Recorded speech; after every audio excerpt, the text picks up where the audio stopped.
আকবার আল্লাহু আকবার আল্লাহ তুই নামে আসে রে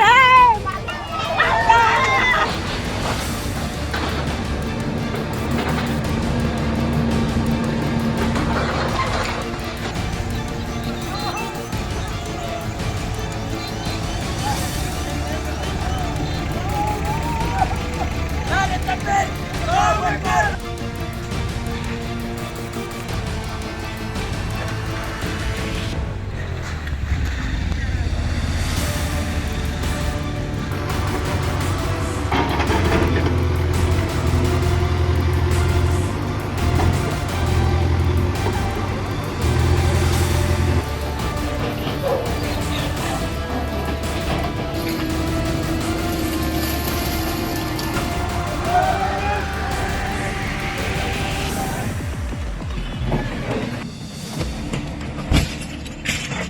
मिला टाइम्स में खुशामदीद। जुल्म व बर्बरियत की ये तस्वीरें मजालिम की दास्तान इंडिया के आसाम की है। आसाम हिंदुस्तान का ही एक सूबा है, लेकिन आसाम के मुसलमानों को हिंदुस्तानी नहीं माना जाता, उनको बांग्लादेशी करार दिया जाता है और बांग्लादेशी करार देकर उन पर जुल्म किया जाता है, उन पर अत्याचार किया जाता है, तरह तरह की अजियतों से उन्हें दो चार किया जाता है। और सिर्फ बीजेपी के हुकूमत में नहीं, बल्कि जो भी वहाँ सरकार बनती है, जिस पार्टी की भी हुकूमत बनती है, हर पार्टी के हुकूमत में आसाम के मुसलमानों के साथ जुल्म और बर्बरियत को रवा रखा जाता है, उनके साथ अत्याचार किया जाता है। लेकिन बीजेपी के मौजूदा दौरे हुकूमत में वहाँ के मुसलमानों के साथ जिस तरह का जुल्म हो रहा है, जिस तरह उनको सताया जा रहा है, जिस तरह उनको परेशान किया जा रहा है, वो सबसे मुख्तलिफ है और ये नाकाबिले बर्दाश्त हो चुका है। जब कांग्रेस की सरकार थी तब भी वहाँ के मुसलमानों को डी वोटर की कैटेगरी में रखा गया, उनके लिए वहाँ डिटेंशन सेंटर बनाए गए, वहाँ उनको रखा गया और कहा गया बांग्लादेशी है, इसके पास शहरियत का सबूत नहीं है। वहाँ के मुसलमानों को सताने के लिए, परेशान करने के लिए, उनको बेघर करने के लिए एनआरसी लाया गया। और जब एनआरसी के ज़रिए भी मुसलमानों की शहरियत साबित हो गई, मुसलमान बेघर नहीं हो सके, मुसलमानों पर जुल्म करने का जो प्लान था वो प्लान इनका कामयाब नहीं हो सका, तो अब हेमंता बिस्वा शर्मा की जो मौजूदा सरकार है वो वहाँ के मुसलमानों से घर छीन रही है, उनको बेघर कर रही है, उनके घरों पर बुलडोज़र चलाया जा रहा है। और पिछले 15 दिनों से आसाम के मुख्तलिफ इलाकों में बुलडोज़र की कार्रवाई कंटिन्यू जारी है और अब तक तकरीबन 10,000 से ज़्यादा असम के मुसलमानों को बेघर किया जा चुका है। तकरीबन 5 से 6,000 लोगों के घरों को बुलडोज कर दिया गया है और कोई सुनने वाला नहीं है, कोई उनकी मदद करने वाला नहीं है। और आसाम में ब्रह्मपुत्रा नदी का जो पूरा इलाका है, इस एरिया में जितने मुसलमान रहते हैं उन सबको सबसे ज़्यादा टारगेट किया जा रहा है। आसाम का 3 इलाका है, एक अपर आसाम कहलाता है, एक मिडिल आसाम कहलाता है, एक लोअर आसाम कहलाता है। अपर आसाम में डिब्रूगढ़ आता है, जहाँ के रहने वाले अपने आप को ओरिजिनल आसामी कहते हैं। वहाँ मुसलमानों की आबादी सिर्फ 5% है। असम का दूसरा इलाका है जिसको लोअर आसाम कहा जाता है और यहाँ धुबरी ज़िला है, पलासी ज़िला है, ग्वालपारा है, बारपेटा है, इस तरह के जो अजला हैं ये लोअर आसाम में आते हैं। उसके अलावा जो गुवाहाटी का एरिया है, करीमगंज का एरिया है, ये सब मिडिल आसाम में आता है। लोअर आसाम में तकरीबन मुसलमानों की आबादी 80% है। उसके अलावा जो मिडिल आसाम है वहाँ भी 50% आबादी है। जो अपर आसाम है वहाँ मुसलमानों की आबादी 5 से 6% ही सिर्फ है। अब लोअर आसाम में और मिडिल आसाम में जो मुसलमानों की आबादी है वो इन लोगों को बर्दाश्त नहीं और हमेशा इनके खिलाफ कोई ना कोई कार्रवाई की जाती है, इनको सताया जाता है। और अब हेमंता बिस्वा शर्मा की सरकार ने धुबरी ज़िला में, पलासी में या इसी तरीके से ग्वालपारा में जितने इलाके हैं इन सब में मुसलमानों के घरों पर बुलडोज़र चलाना शुरू कर रखा है, उनको बेघर किया जा रहा है। और ये कहा जा रहा है कि जो मुसलमान जिन ज़मीनों पर बसे हुए हैं, जिन इलाकों में इनका घर बना हुआ है, वो सरकार की ज़मीन है, वो जंगलात की ज़मीन है, वहाँ से इनको खाली कराया जाएगा। लेकिन अगर इनको वहाँ से खाली कराया जा रहा है तो फिर ये जाकर बसेंगे कहाँ, ये कहाँ रिहाइश इख्तियार करेंगे, इसका कोई प्लान नहीं है। उनको कोई दूसरी मुतबादिल जगह नहीं दी जा रही है। इस पूरे इलाका को भी समझिए, ये लोअर आसाम का जो एरिया है या कह लीजिए जो पूरा आसाम है, वहाँ एक नदी है जिसको ब्रह्मपुत्रा नदी कहते हैं। اور یہ جو ندی ہے بڑی پرانی ندی ہے، تاریخی ندی ہے۔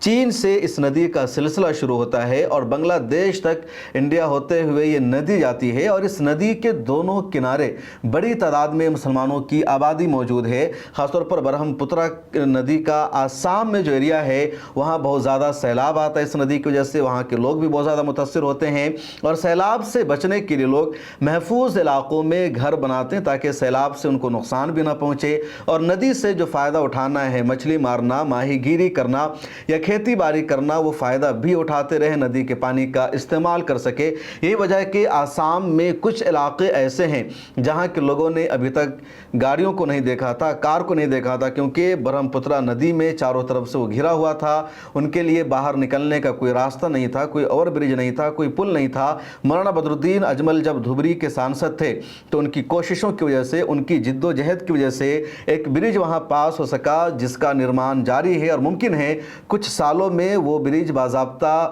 شروع ہو جائے تو جس کے ذریعے 6 گھنٹے کا جو سفر ہے وہ 20 سے 25 منٹ میں طے ہو جائے گا۔ بہرحال ان دنوں مولانا بدر الدین اجمل وہاں کے سانسد بھی نہیں ہیں، لیکن سرکار کی طرف سے وہاں کے لوگوں کو لگاتار ڈسٹرب کیا جا رہا ہے۔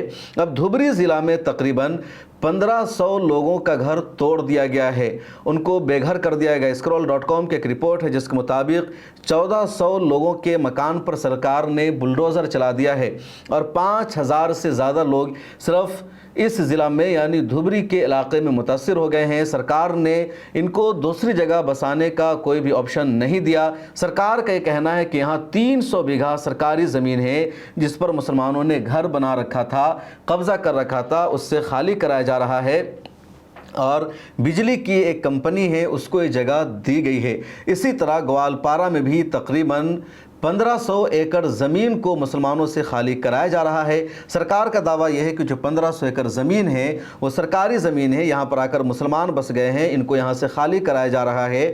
اور گوالپارا میں جب مسلمانوں کے گھروں کو توڑا جا رہا تھا، بلڈوزر کی کارروائی کی جا رہی تھی، تب کچھ مسلمان پروٹیسٹ کرتے ہیں، احتجاج کرتے ہیں، اور احتجاج کے دوران پولیس نے ان پر سیدھے فائرنگ کر دی۔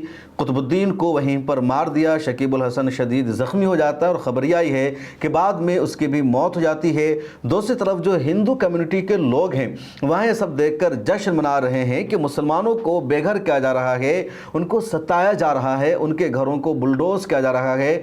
2014 سے اب تک ہیمنتا بسوا شرما کی سرکار میں، یہ کہہ لیجیے بی جے پی کی حکومت میں، کیونکہ 2014 میں بی جے پی کی وہاں پہلی مرتبہ حکومت بنی، اور اس وقت ہیمنتا بسوا شرما کو چیف منسٹر نہیں بنایا گیا تھا، لیکن اس وقت بھی وہاں لگاتار مسلمانوں کے گھروں کو توڑا گیا تھا۔ لیکن 2021 میں جب دوبارہ بی جے پی کو وہاں جیت مل جاتی ہے اور بی جے پی نے ہیمنتا بسوا شرما کو چیف منسٹر بنا دیا، تو ہیمنتا نے لگاتار مسلمانوں کو ستانا شروع کیا، مسلمانوں کے خلاف زہر اگلنا شروع کیا۔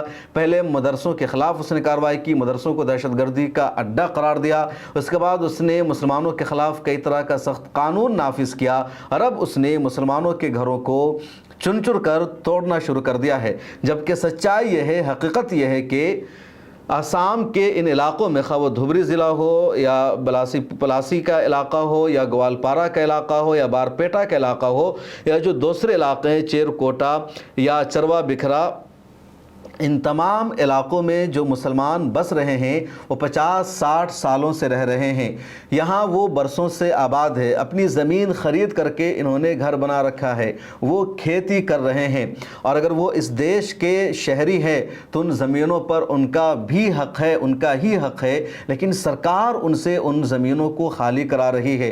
اور اگر سرکار یہ چاہتی ہے کہ ان زمینوں پر کوئی کمپنی بنے، سرکار وہاں پر کوئی پروجیکٹ لائے، تو پھر سرکار کی ذمہ داری بھی بنتی ہے کہ ان کو کہیں پر بسایا جائے، لیکن سرکار کے پاس اس کا کوئی پلان نہیں ہے اور ان کو اجاڑا جا رہا ہے۔ اس علاقے میں جو مسجدیں ہیں ان مسجدوں کو بھی شہید کیا جا رہا ہے، اور جو پرابلم ہے، جو پریشانی ہے ان لوگوں کو یہی کہ تمام کے تمام لوگ مسلمان ہیں، یہ کلمہ پڑھنے والے ہیں۔ آسام میں مسلمانوں کی جو موجودہ آبادی ہے تقریباً 38 سے 40%، وہ بھی بی جے پی کو، ہیمنتا بسوا شرما کو برداشت نہیں ہے، اور اسی لیے مسلمانوں کو ڈسٹرب लगातार वहाँ रखा जा रहा है, पहले एनआरसी के नाम पर, और जब एनआरसी में मुसलमानों का नाम आ गया, इनका प्लान ये था कि एनआरसी की जब फाइनल लिस्ट आएगी तो फाइनल लिस्ट से, फाइनल रजिस्टर से बड़े पैमाने पर मुसलमानों का नाम कट जाएगा, 1 करोड़ मुसलमान बाहर हो जाएंगे।